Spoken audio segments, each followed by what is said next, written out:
9h19, hoje é sexta-feira, é dia de recebê-lo. Dr. Norberto Beberdelli, nosso neurologista. Sexta-feira passada nem eu estava e nem o senhor também estava, mas o senhor fez o programa, acho, direto de Porto Alegre, né? Porto Doutor, Alegre, bom professor.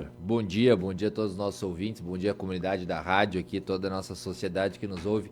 Fizemos de Porto Alegre um programa excelente, junto com o Rog, com o Parazinho aí, a gente conseguiu dar um apoio para a nossa população e manter ativo esse programa da Rádio Visão, que é o Momento Saúde, que a gente não quer perder nenhum momento, né? Na realidade, a gente quer ocupar todas os déficits que a sociedade tem em termos de informação para poder ajudá-los a crescer cada vez mais e proporcionar o melhor em saúde, né, professor? Doutor, o senhor está bem agasalhado, mas tem muita gente que nessa época não tem condições de se agasalhar bem. Isso, antes de entrar na pauta dos assuntos de hoje, mas é uma época, a saúde, o senhor que estava em Porto Alegre, Certo. Saúde em Porto Alegre, Canoas, Viamão, tá um caos total, né? Na realidade, tá declarado uma situação de emergência há muito tempo dentro da cidade de Porto Alegre, justamente pela superlotação dos hospitais. Ontem a gente teve, inclusive, a notícia que Ernesto Dornelles, Hospital São Lucas da PUC, que, diga-se de passagem, são hospitais privados, tá? São hospitais particulares. Também estão com as suas enfermarias com mais de 300% de lotação, ou seja, mais de 3 vezes o limite superior de possível, e também estão fechados para casos novos, né? Apenas atendendo emergências médicas. Então, diga-se de passagem, é tamanha a superlotação da capital dos gaúchos, que inclusive hospitais privados, nós não estamos falando de SUS, nós estamos falando de hospitais privados, estão fechados para casos que não envolvam emergências, né, professor? Então, Mas isso é uma situação caótica. Muita gente do interior que também tá internado lá ou não? Com certeza, eu tenho muito mais acesso ao Hospital São Lucas da PUC, onde eu fiz a minha formação, que é um hospital que consegue receber, na realidade, à distância, pacientes de todos os destinos, e é referência em neurologia, é referência em cardiologia e é referência em oncologia, que são especialidades que demandam realmente que a imunidade também consegue ter alguma influência nesses momentos de gripe que a gente está tendo agora e de resfriado graves com pneumonias. Então, esse é o motivo central de toda essa superlotação, são as infecções respiratórias que o inverno, que vem se aproximando, diga-se de passagem, ainda não chegou, né? Mas já vem mostrando que vem, certo? Tem proporcionado, é por isso que as vacinas estão aí. Eu sou um candidato pró-vacina, que eu sou um dos profissionais que tem estimulado mais, que a gente vê realmente que, apesar de alguns casos termos algumas reações, é desproporcional o ganho é muito maior do que o prejuízo. Podemos ter alguns efeitos colaterais? Podemos, contudo a prevenção que isso pode nos causar custa a nossa vida, né? Então, e a vida não tem preço, professor. Doutor, mas ainda há uma sobra, um resto de preconceito contra a vacina? Temos. Que é reflexo daquelas campanhas absurdas feitas durante a pandemia da Covid, não? Temos. A verdade, o mito vacinal e os bloqueios que existe, uma certa resistência, eles, claro, ganharam muito maior monta durante o Covid, mas eles vinham de antes, né, professor? A gente sabe muito bem que aquelas campanhas antigas em que vacinavam as pessoas com uma espécie de pistola, às vezes nas escolas, né? Aquelas vacinas tuberculosas, de BCG. Desde aquele momento, né, se criou esse mito, na realidade, relacionado à campanha antivacinal, que, de novo, não tem razão. A gente precisa se expor, sim, às vacinas sazonais, com ênfase, nós estamos falando agora da vacina do influenza H1N1, que é uma das questões infecciosas que mais mata no mundo. Hoje a gente vai falar das doenças crônicas que mais matam, mas só para enfatizar, as doenças agudas que mais matam são as doenças respiratórias, né? Então, o fato de a gente ter agora uma vacina que realmente funciona para o sorogrupo mais comum do influenza, que é o vírus que mais circula com gravidade, né? Influenza H1N1, isso é maravilhoso, né? A gente tem que aproveitar ainda mais ela gratuitamente disposta aí no Sistema Único de Saúde. Doutor, temos 2 assuntos, mas que se interligam. Perfeito, vamos lá. Sobre a saúde humana. AVC, acidente vascular cerebral, e o infarto do miocárdio. Seriam as 2 doenças que mais matam no mundo? Sem dúvida, professor. Então, assim, vamos começar essa nossa deflagração com a manchete, assim. Hoje o tema vai ser as 2 doenças que mais matam no Brasil e no mundo. A estatística do Brasil não é diferente da estatística mundial. Acidente vascular cerebral é no Brasil a doença que mais mata no mundo, ou seja, o derrame cerebral, a isquemia, o AVC cerebral, é esse mesmo a doença que mais mata no Brasil, né? E por vezes essa estatística se intercambia com o mundo, sendo a isquemia cardíaca, ou seja, o infarto agudo do miocárdio, a segunda doença que mais mata no Brasil e a primeira do mundo.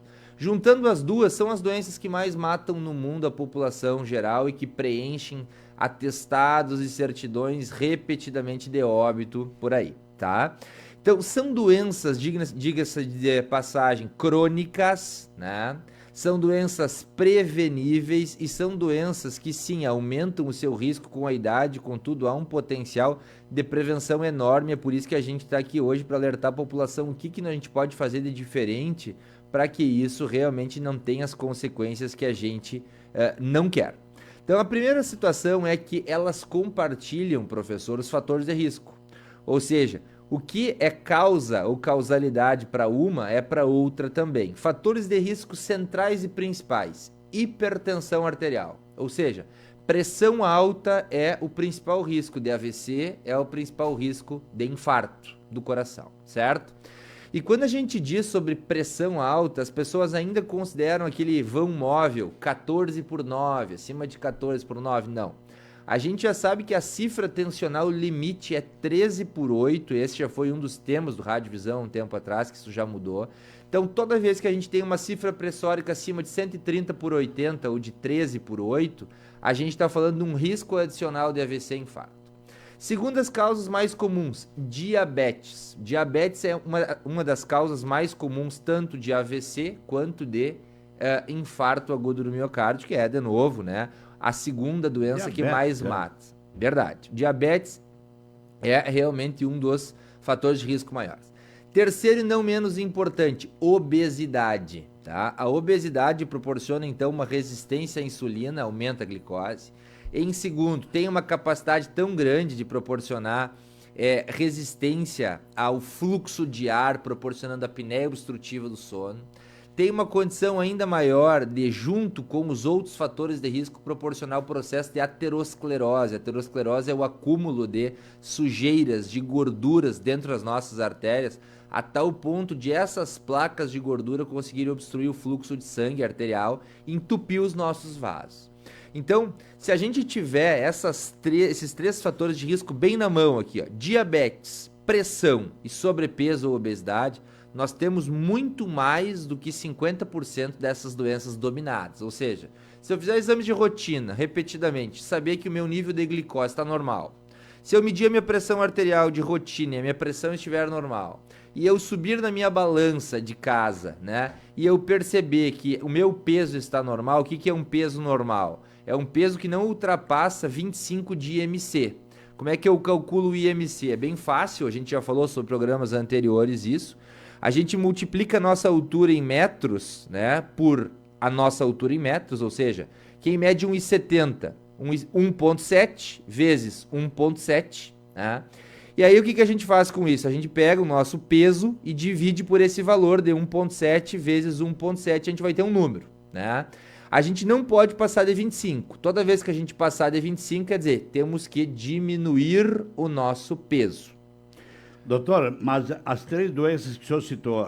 Os fatores de risco, né? Fatores de risco, eles valem tanto para o AVC como para o infarto do miocárdio? Ambas as situações. Essa que é a beleza do programa de hoje, porque eu até sugeri esse tema, hoje foi uma sugestão espontânea junto com a diretora da rádio, a doutora Rubriani, ontem à tarde, justamente porque no inverno, professor, trazendo esse tema já para o contexto que vem se aproximando na linguagem gauchesca aqui, né? Agora no próximo mês de junho, essas doenças ainda têm um maior potencial porque o frio, todos nós sabemos, contrai as nossas artérias, os nossos vasos e é capaz de piorar o quê? A nossa pressão, tá Exato. certo? Ela Tá. aumenta, né? Aumenta a pressão no inverno, sim. Além de tudo, muitas vezes as pessoas diminuem o potencial de exercício físico no inverno pelo receio do frio, pelo receio da exposição ao vento, né? E as próprias infecções respiratórias que há pouco comentávamos, então as pessoas ficam mais acomodadas. E isso, consequentemente, eleva o nosso peso, certo? Além do mais, as pessoas, justamente pelo frio, pelo aconchego do lar, né? Pelo calor do fogão a lenha, muitas vezes começam a preparar mais alimentos e as pessoas comem mais. E esses alimentos muitas vezes são polentas ou alto índice de carboidratos, aumentam as glicoses ou o diabetes em quem tem diabetes. Então, o frio, o inverno, é um clima em que a gente percebe um tempo melhor, que a gente percebe um aumento muito drástico desta mortalidade pelas duas doenças que inclusive mais matam no mundo e não diferente no Brasil, né? Então, quando se antigamente você tinha aquela velha máxima que eu ainda escuto às vezes dos nossos pacientes mais idosos, se a gente passar o agosto, a gente passa o ano, não sei se o senhor já ouviu isso. Já. Não é só pela questão frio, é pela questão porque o frio também aumenta a mortalidade das doenças que mais matam já no verão. Eu não quero perder esse gancho aqui. O senhor falou em polenta, é alto em carboidratos? A polenta, professor, ela nada mais é do que uma farinha, né? Mas é Ela de milho. Exatamente, uma farinha de milho em que a celulose, que é a capa do milho, ela já foi esfarelada. Todos nós sabemos que o milho, quando comido in natura, em espiga, cozido, ele é eliminado nas fezes, certo? Tá? E aquele milho não é absorvido pelo nosso corpo, porque o nosso corpo não tem celulase, que é a enzima que consegue quebrar aquela capinha que reveste o milho, tá? Então esse milho em espiga, em geral, ele é eliminado e ele não é absorvido pelo nosso organismo. Diferente do que acontece com os outros animais, equinos, bovinos e outros animais que têm essa enzima. Agora, quando este milho se é transformado em farinha ou farelo, essa capa da semente do milho, ela é quebrada já no processamento. E aí proporciona que o amido que está dentro da semente do milho seja absorvido. Então, a farinha do milho, assim como a farinha do trigo, assim como a farinha dos demais tubérculos que a gente tem por aí, inclusive de batata, de beterraba, que a gente não consome tanto, mas também existem, elas têm um alto teor de carboidrato e conseguem realmente piorar muito. Ontem até, professor, trazendo um gancho aqui, eu recebi um paciente com uma glicose no consultório de 425, conversando comigo. Queixa, embaçamento da visão. Doutor, eu já fui no oftalmologista, o oftalmologista olhou o meu olho e me disse que eu não tenho catarata, eu não tenho descolamento de retina, eu não tô com problema na córnea, eu no olho eu tô sadio, só que eu tô com a visão embaçada. Digo, passa aqui, quero te examinar. Paciente que tinha poucos reflexos, quando a gente batia nos reflexos no joelho, tinha poucos reflexos. Vamos ver tua glicose, 425. O senhor está sentindo algum outro sintoma? Não, nenhum. Então, para vocês verem que uma simples visão embaçada, muitas vezes pode estar escondendo um diabetes grave. Gente, o limite do diabetes, da glicose, ela se refere até 126 em jejum, tá? Até 126 em jejum, a gente ainda configura um pré-diabetes, 100 é o normal, até 126 pré-diabetes. Agora ultrapassou, gente, nós estamos num contexto drástico que a gente tem que estar bem ciente de que não é normal, né? E esse 126 já é diabetes. Agora imagina um cidadão com 425 no meu consultório, né? Tá pedindo, né? É. Doutor, tem uma pergunta aqui que eu acho que o senhor até já em parte já respondeu. Certo. Bom dia, queridos mestres de sexta-feira. Já sentimos a falta de escutar essas aulas maravilhosas. Olha que só. bacana. Hoje minha dúvida é, tenho levado muitos pacientes com AVC e AVE, não, pacientes com vida normal, ativa, mas a incógnita que permanece é por que no inverno as pessoas tendem a ter mais doenças cardiológicas que no verão? Será que é falta de água? Acho que não é bem por aí, ué. Não é bem por aí, é o que a gente realmente comentou agora. As pessoas elas ficam mais, sedentárias, 2, ganham peso, 3, comem mais carboidratos e, consequentemente, o desequilíbrio desses fatores de risco que a gente acabou de comentar aqui, que são os 3 principais, né? Acabam dando realmente, culminando, se somando e acabando por aumentar o índice de infarto e AVC. Outra pergunta, bom dia. Pergunta ao doutor Norberto. Temos uma pessoa em casa que sofreu AVC. Aconteceu há um mês e paralisou um lado. Perdeu a fala. Hoje, clinicamente, está bem. Mas a paralisia e não pode falar... A paralisia continua. Pode voltar a ficar bem? Ótimo. Então, assim, gente, a gente sabe que esse contexto de ficar bem após um acidente vascular cerebral depende muito da extensão do AVC. Agora, pelo que ele já está me contando que ela não fala, eu já sei que esse AVC é do lado esquerdo da cabeça e a paralisia do lado direito do corpo, certo? Então, só pelo fato dele me falar essa informação, a gente já sabe essa definição. A fala e a força depende da extensão do AVC, o quanto esse cérebro queimou ou não queimou, ou seja, faltou oxigênio ou não faltou oxigênio. A grande maciça parte dos pacientes com fisioterapia e fonoterapia, que é causada por fonoaudiólogo, junto com acompanhamento médico regrado, controle do peso, controle da glicose e controle da pressão, a gente consegue ter uma melhora de 30% a 50%, tá? Então, com certeza a gente deixar o paciente exatamente como estava antes é praticamente impossível. Agora conseguimos ter uma margem de melhora. Doutor, eu preciso acelerar aqui, mas eu tenho uma última questão ainda. Aqui uma outra ouvinte, meu esposo tem as duas coisas. Infarto do miocárdio e em um ano sofreu um AVC isquêmico. Mas graças a Deus está controlado. No entanto, às vezes ele está bem e de repente fica bem abatido. Bacana. Olha aqui, primeira coisa, teu esposo já é realmente um glorioso e escolhido de Deus, porque ele já teve as duas situações e ele não foi a óbito, lembrando que somados o risco de ter um óbito instantâneo é muito mais do que 50%. Segunda situação, a gente tem que revisar os fatores de risco, ver como é que está a pressão arterial dele, os remédios que ele está tomando, se ele está sendo adequadamente exposto à água, se ele está fazendo os exercícios físicos e a fisioterapia realmente, e se o controle da ansiedade, do sono e dos hábitos alimentares está em dia. Porque a gente, toda vez que existe flutuação, que é isso que ela conversa aqui, professor, que dias bons, dias ruins, isso se chama flutuação, certo? Né? Flutua entre dias bons e dias ruins. A gente tem que fazer uma revisão geral. Revisão das emoções, revisão do sono, revisão alimentar, revisão do exercício físico, revisão do quanto de água está tomando, revisão inclusive se não há nenhuma infecção subjacente no dente, no ouvido, nas fezes. Então a gente tem que estar ciente de que um indivíduo ele não é somente um órgão, não é um coração e um cérebro, ele é um todo. E quando existe flutuação, geralmente existe alguma destas partes que eu acabei de comentar aqui que não está indo bem ou algum remédio que está causando efeitos colaterais. Tá certo, mais um minuto a mais, doutor. Com certeza. Eu sei que sua clínica também tá lotada. Com certeza, mas fica à vontade. Prevenção, doutor, contra o AVC e infarto. O que as pessoas devem evitar e fazer? Perfeito, e vamos lá então. Um minuto, gente. Caminhar 150 minutos por dia. Doutor, não posso, meu joelho dói, meu quadril dói. Então vamos substituir para hidroginástica. Doutor, não tenho na minha cidade. Então vamos substituir para pedalada na academia ou em casa.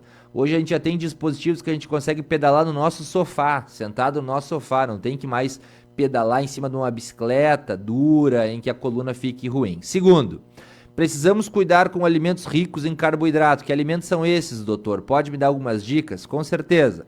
Batata, mandioca, massa, arroz, pão branco. Substituir por alimentos demais integrais do ponto de vista. Arroz integral, farinha integral e introduzir algumas frutas nesse ínterim, diminuindo a quantidade de carboidrato. Terceiro e não menos importante, medir com relevância a pressão arterial em diferentes horários, preferencialmente em um ambiente com profissionais que entendam realmente das aferições, sempre preferindo aparelhos de braço, ou seja, acima do cotovelo e não de punho, que é abaixo do cotovelo, que são mais precisos. Lembrando que a gente já conversou aqui, professor, a pressão normal é abaixo de 13/8 e não 14/9, tá? E quarto e não menos importante, pessoal, no mínimo 35 ml de água por quilo por dia. Show! É isso aí. É show. Muito obrigado, doutor Norberto. E vem na sequência aqui, o senhor falou antes sobre Obesidade. Obesidade, o doutor Robótica está aqui, o doutor Mustafa. Ele vai, inclusive ontem eu vi na televisão, mudaram as regras das cirurgias bariátricas, e ele vai falar sobre isso. E essa é uma notícia maravilhosa para o infarto e para o AVC, hein? Que bom, que avanço da medicina. Parabéns, Mustafa, e toda a nossa região aí. Um abraço, queridos, bom final de semana. Até a próxima sexta, doutor Norberto. Até.